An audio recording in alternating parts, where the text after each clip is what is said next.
Part 4. So you're going to take a cereal box and cut them into thin strips. I would say no more than 1/2 inch strips out of your cereal box.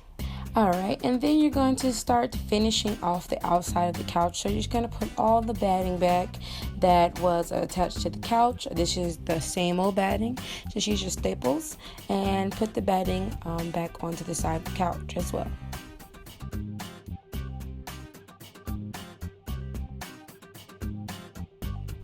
And then I'm going to take the fabric in the very front before I put the batting on, and I'm going to staple that down as well. And then you're going to take your strips, and you see this is going to be the side panel piece. And I'm going to show you the old piece and where I was able to iron over the new piece of fabric with the old piece of fabric to get that crease there. And it's going to make sure that it fits. Make sure you have enough fabric in the back and the front, but when you cut out your fabric, it should have allowed for that anyway.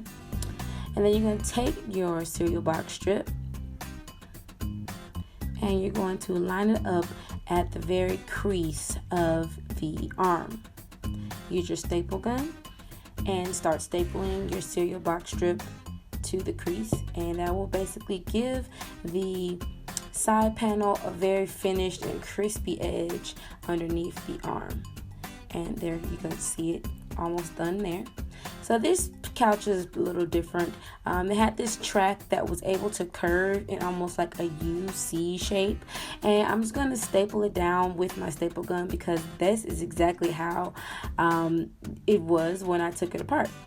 There were, usually I've seen nails, but this was the first time I've actually seen staples holding in this track, and this is basically going to help give the fabric that curved edge on the very a middle section of the arm. And I'm going to open up the teeth that are inside this track with a small flathead screwdriver. And like I said, I reuse pretty much all of the materials from an old couch. And just get those open. So then now you can feed the fabric, the new fabric, and just bend them in a little bit as well. But you're going to feed the new fabric onto the teeth there. And that way the fabric will catch onto the teeth to hold it in place.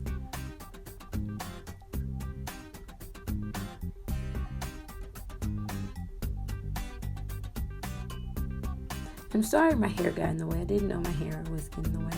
But you can still see a little bit how I'm feeding the fabric onto the teeth, and so they can catch. And then you want to just use your hammer to kind of smack it on down to keep it tight.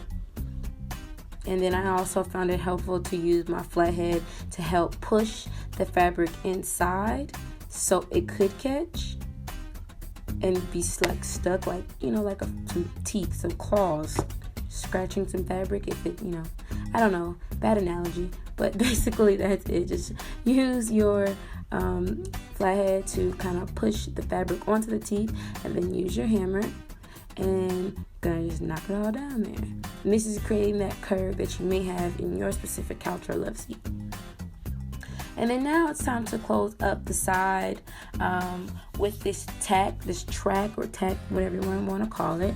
And I'm going to create a crease, and I'm going to use an iron to steam that crease out, because you're going to want to be able to follow the crease when you're putting in this track.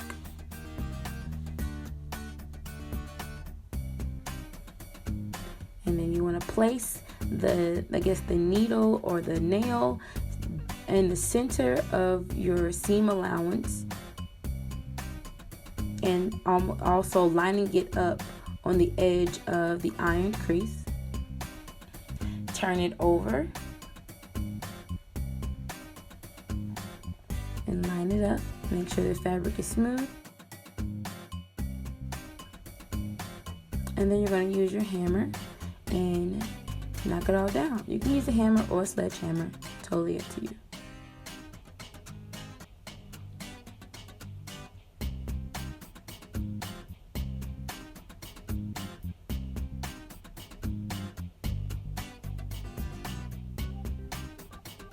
Alright, and that's all done, and that's how it should look finished.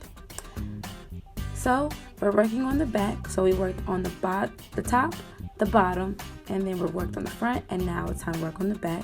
So just use your staple to finish it off by pulling and stapling down.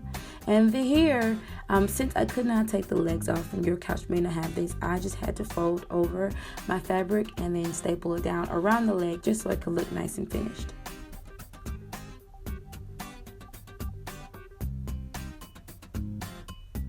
And then I went ahead and I stapled down the bottom. Alright, and that's what the back is supposed to look like next. So we're going to take our box strips, cereal box strips, and you're going to pretty much do the same thing as you did with the arm. Just go ahead and flip it over and to measure it, make sure that it's nice and smooth. Have one hand holding it, and then go ahead and staple your box strip in place. I just use a hammer to make sure that some of the nails that didn't go in, go in. And I'm just going to finish up this process.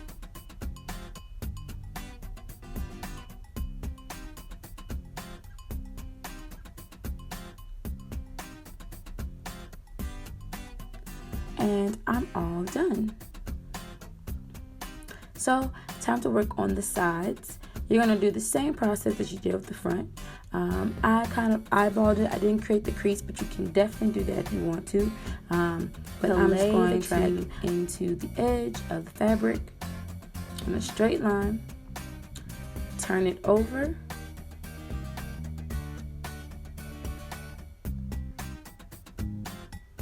And then use my hammer to knock in all of the nails on the track.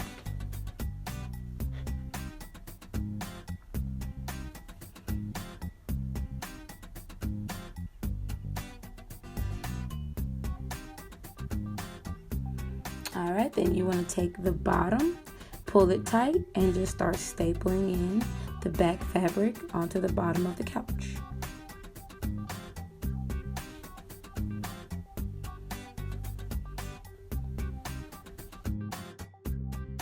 Alright, and this is pretty much the last step. You're going to take the mesh that you took off in the very beginning, and you're just going to simply staple it back on.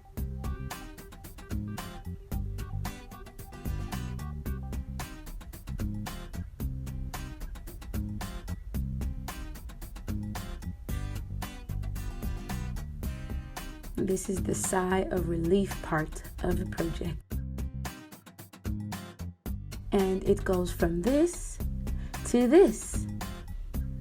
I absolutely love, love, love my love seat in my new office. Thanks for watching, guys. Bye. Hey, homies. You can find more DIY tips and tutorials at thehandyhomegirl.com. And stay up to date by subscribing to my blog and my YouTube channel. And you can also follow me on Facebook, Pinterest, Twitter, and Instagram. See you later, guys. Bye.